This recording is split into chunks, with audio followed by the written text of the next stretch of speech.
ধুমধাম আয়োজন, ভূয়সী প্রশংসা আর রাজকীয় আতিথেয়তার মধ্য দিয়ে শেষ হলো মার্কিন প্রেসিডেন্ট ডোনাল্ড ট্রাম্পের বেইজিং সফর।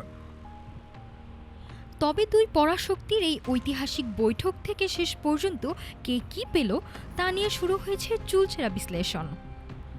ঝংনান হাই কমপ্লেক্সের সুদৃশ্য বাগান থেকে শুরু করে জাঁকালো ভোজসভা, সফর জুড়েই ডোনাল্ড ট্রাম্পকে রাজকীয় আতিথেয়তায় ভাসিয়েছেন শি জিনপিং।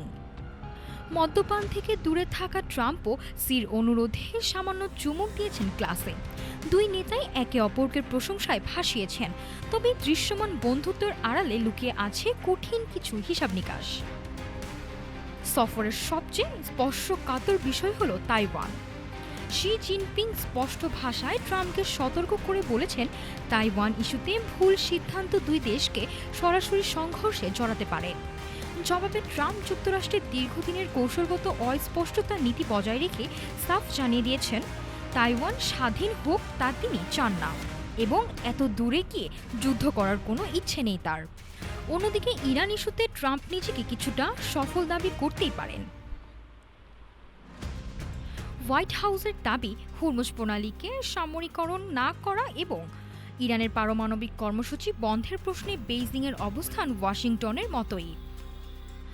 এমনকি ইরান থেকে তেল কেনার নির্ভরতা কমিয়ে চীন ভবিষ্যতে যুক্তরাষ্ট্র থেকে আরও বেশি তেল কিনতে পারে, যার বিনিময়ে ইরানের তেল বিক্রির ওপর থাকা নিষেধাজ্ঞা তুলে নেওয়ার ইঙ্গিত দিয়েছেন ট্রাম্প। তবে চীনের বিবৃতিতে এই তেল কেনার বিষয়ে কিছু উল্লেখ করা হয়নি। সবচেয়ে বড় প্রশ্ন ছিল বাণিজ্য যুদ্ধ নিয়ে। ট্রাম্প দাবি করেছেন তিনি চীনের সাথে দারুণ বাণিজ্য চুক্তি করেছেন, যার মধ্যে চীনের 200টি বোয়িং বিমান কেনা এবং আগামী 3 বছরে $10 বিলিয়ন মার্কিন কৃষিপণ্য কেনার বিষয়টিও রয়েছে। যদিও বোয়িং বা চীন সরকারের পক্ষ থেকে এই চুক্তির আনুষ্ঠানিক কোনো ঘোষণা এখনও আসেনি। তাহলে শেষ পর্যন্ত কি পাওয়া গেল?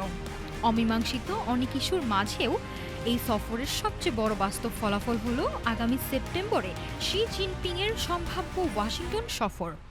ট্রাম্পের আমন্ত্রণ গ্রহণ করেছেন চীনা প্রেসিডেন্ট।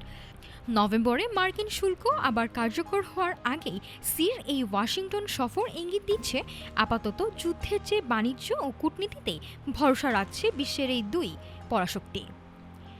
নাফিসা সামিয়া, ঢাকা টুডে।